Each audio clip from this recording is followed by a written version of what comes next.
everyone, good morning. So for today's video, while nagkakape ay pag-usapan natin yung 48 Laws of Power.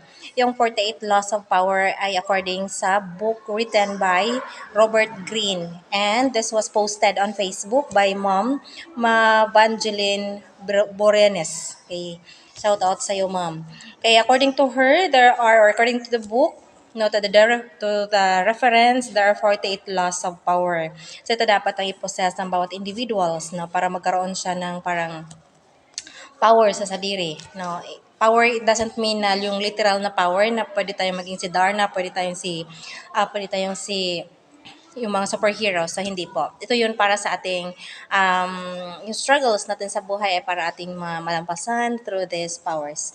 Unang-una, no, so let's talk about the first one. So the first one is don't outshine the boss. Yes.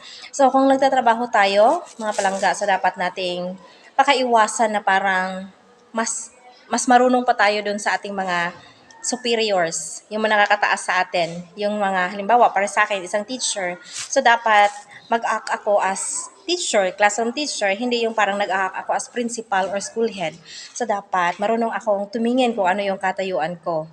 Hindi dapat na ipinapakita mo na mas marunong ka pa or mas may alam ka pa doon sa school head mo or mas marunong ka pa doon sa manager mo, mas marunong ka pa doon sa supervisor mo kung nasa working area. Yung parang ikaw pa ang mas nakakaalam kung ano ang dapat at kung ano ang hindi or kung anong mga dapat gawin.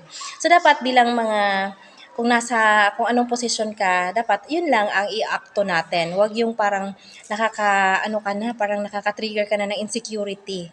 Na parang ipinapakita mo na mas marunong ka pa, mas marami ka pang alam compare dun sa parang ipinapakita mo dun sa superior mo na parang parang lamang ka pa sa kanya kahit na nasa mababang ka lang. Kaysa natin sa buhay natin sa araw-araw, nakikita naman natin na may mga tao na hindi marunong lumugar kung ano dapat sila. Kaya katulad na lamang halimbawa kapag nasa working place or working area. Okay, sa working place, may mga pagkakataon na may mga tao na kahit na yung mga nagmamarunong, yung parang nagaling-galingan. Kaya sa mga ganyang sitwasyon, ipinapakita natin na mas mataas pa tayo or mas lamang tayo sa mga ideya, sa mga knowledge. Pero kahit na ganun mga palangga, hindi natin yan ipinapakita na parang ganito tayo, mas marunong pa ko, alam ko na yan, mga ganyan.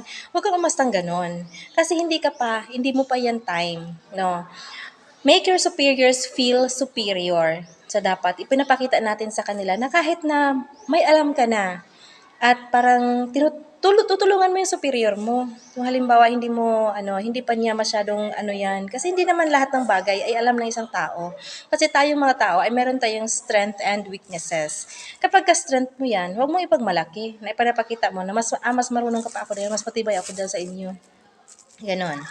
So don't expose your talent too much or you might trigger their insecurities. Ayan. So, ayan po ang dapat natin gawin bilang mga empleyado. Huwag tayong magaling-galingan in front of our superiors. Kasi kapag ganon, tinitrigger natin sila na lumabas yung kanilang insecurities. At alam naman natin na kapag nagiging insecure yung mga superiors natin, gumagawa sila ng mga bagay na hindi din natin gusto.